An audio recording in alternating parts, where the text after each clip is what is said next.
Hello, department of physics నుంచి నేను ఇక్కడ ఫిజిక్స్ అనేటటువంటిది మనకు పబ్లిక్ సర్వీస్ కమిషన్ లో వచ్చేటటువంటి జనరల్ స్టడీస్ లో 150 మార్క్స్ జనరల్ స్టడీస్ ఉంటే దాంట్లో ఈ ఫిజిక్స్ అనేటటువంటిది 6 to 10 బిట్స్ మనకు 6 to 10 6 నుంచి 10 బిట్స్ అనేటటువంటివి ప్రతిసారి కూడా అడిగే అవకాశం ఉంది.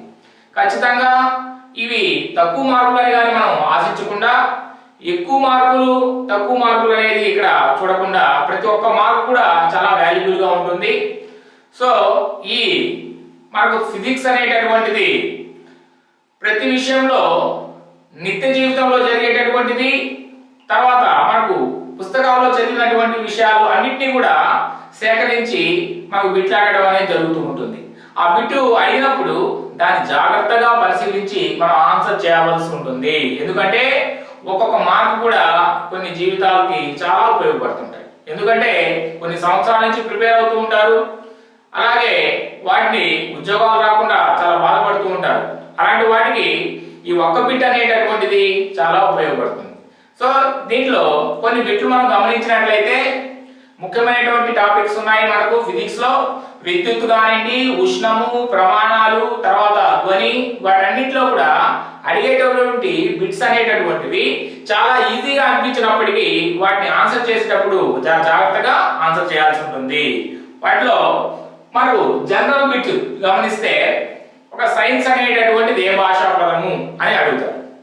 వాటిలో ఇంగ్లీష్, లాటిన్, ఫ్రెంచ్, తర్వాత మనకు గ్రీకు అనే 4 ఆప్షన్స్ ఇస్తే వాటిలో జనరల్ గా సైన్స్ గురించి మనం చదివేటప్పుడు మొట్టమొదటిగా సైన్స్ అనేటటువంటి సైన్షియా అనే లాటిన్ భాష నుండి వచ్చినటువంటిది, దీని అర్థము జ్ఞానము అని మనం చదువుకొని ఉంటాం.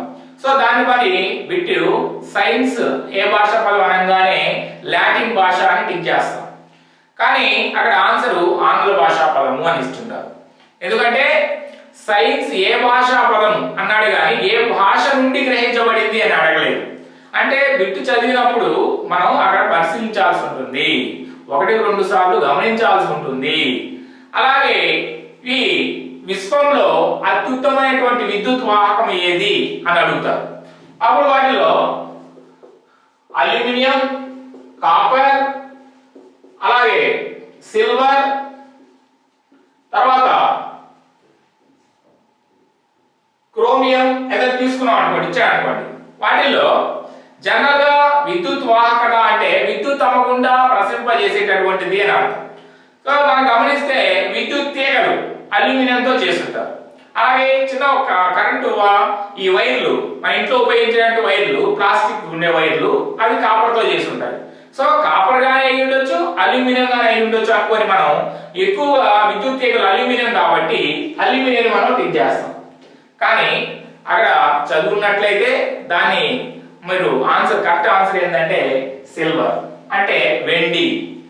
అత్యుత్తమైనటువంటి విద్యుత్ వాహకం ఏది అంటే వెండి. ఇది చాలా సార్లు మీకు బిట్స్ లో అడుగున్నారు, గ్రూప్స్ వాటిలో అడుగున్నారు.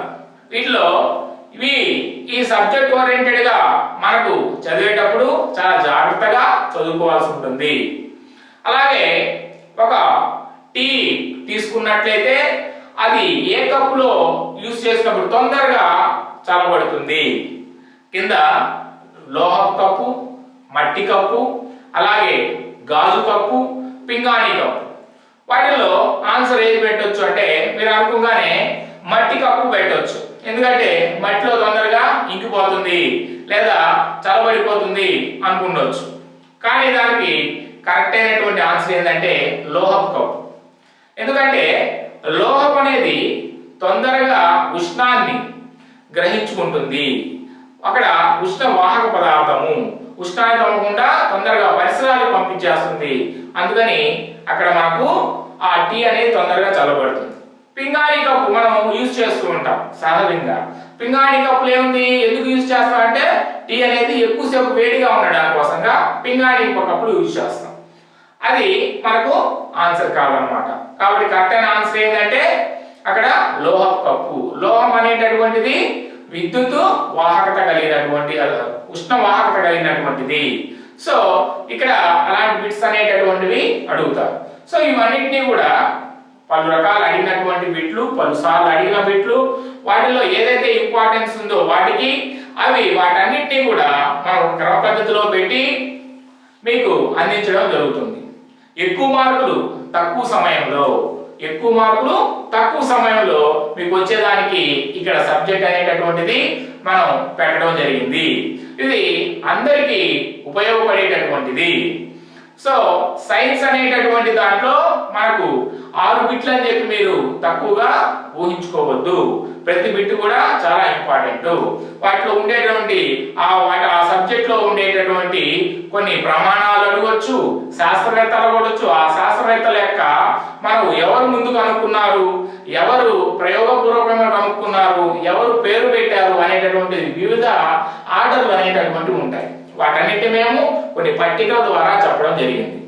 ఆ పట్టికలు చదువుకుంటే మీకు ఈజీగా గుర్తుంటాయి, చాలా తొందరగా మనం మర్చిపోకుండా ఉండేటటువంటివి. ఎక్కువ మంది క్లాస్ వింటారు, విన్న తర్వాత మర్చిపోతూ ఉంటారు. కానీ అలాంటి వాళ్ళకి కొన్ని హింట్ రూపంలో చెప్పడం జరిగింది, పట్టికల రూపంలో మేము చెప్పడం జరిగింది. అలాగే 2, 3 వచ్చినప్పుడు మీరు కన్ఫ్యూజ్ అవుతూ ఉంటారు. వాటిని మీకు ఒక విడమర్చి వేరువేరుగా చెప్పడం జరిగింది. అంటే ఘన, ద్రవ, వాయు పదార్థాలు, ఘన పదార్థాల గురించి, వాయు పదార్థాల గురించి, ద్రవ పదార్థాలు విడివిడిగా చెప్పడం జరిగింది. అలాగే కేంద్రక విచ్చిత్తి, కేంద్రక సంలీనం, అవి 2 కన్ఫ్యూజ్ అవుతుంటారు. కాబట్టి కేంద్రక విచ్చిత్తి ఒకవైపు, కేంద్రక సంలీన చర్యలు ఒకవైపు చెప్పడం జరిగింది. అంటే ప్రతి దాన్ని కూడా పరిశీలించి వాటిలో ఏవైతే ముఖ్యంగా వస్తాయో వాటిని మనకు విపులంగా చెప్పడం జరిగింది. ఎక్కువ సమయం గుర్తు పెట్టుకునే విధంగా కూడా మీకు చెప్పడం జరిగింది. అయితే వీటన్నిటిని కూడా మా వెబ్సైట్ లో మీకు ఉంచడం జరిగింది. ఈ వెబ్సైట్ అనేటటువంటిది మనకు ఖాళీ సమయాల్లో మీరు ఎన్నిసార్లు అయినా చూసుకునే దానికి అవకాశం ఉంటుంది. అలాగే ఉద్యోగస్తులు ఉన్నారనుకోండి, వాళ్ళకి సమయం దొరికి కోచింగ్ సెంటర్కి వెళ్ళి చదువుకునే అవకాశం ఉండకపోవచ్చు. సో వాళ్ళందరూ ఉద్యోగం చేస్తూనే తమ ఇంటి వద్ద కూర్చొని మా వెబ్సైట్ ద్వారా మీరు అనుకున్నటువంటి లక్ష్యాన్ని సాధించడానికి ఉపయోగపడుతుంది. అలాగే గృహిణులు ఉంటారు, వాళ్ళు చదువుకోవాలని తపన ఉంటుంది, కానీ వాళ్ళు పిల్లలను వదిలేసి అక్కడ వేరే ఊరికి వెళ్ళి అక్కడ ఉండి వాళ్ళు చదవాల్సినటువంటి అవసరం ఉంటుంది. కానీ అంత మనకి ఇక్కడ ఏంటంటే మా వెబ్సైట్ ద్వారా మీకు ఇంటి వద్దే కూర్చొని మీరు చాలా తక్కువ సమయంలో ఎక్కువ మార్కులు తెచ్చుకొని మీరు అనుకున్నటువంటి లక్ష్యాన్ని చేరుకునే దానికి ఉపయోగపడుతుంది. సో ఈ వెబ్సైట్ ద్వారా మీకు అన్ని వేళ చాలా తక్కువ సమయంలో తక్కువ మనీతో మీకు అందజేయబడుతుంది. కాబట్టి మీరు తప్పనిసరిగా మీ జీవితం యొక్క లక్ష్యాన్ని చేరుకునే దానికి ఈ వెబ్సైట్ చాలా ఉపయోగపడుతుందని నేను తెలియజేస్తున్నాను.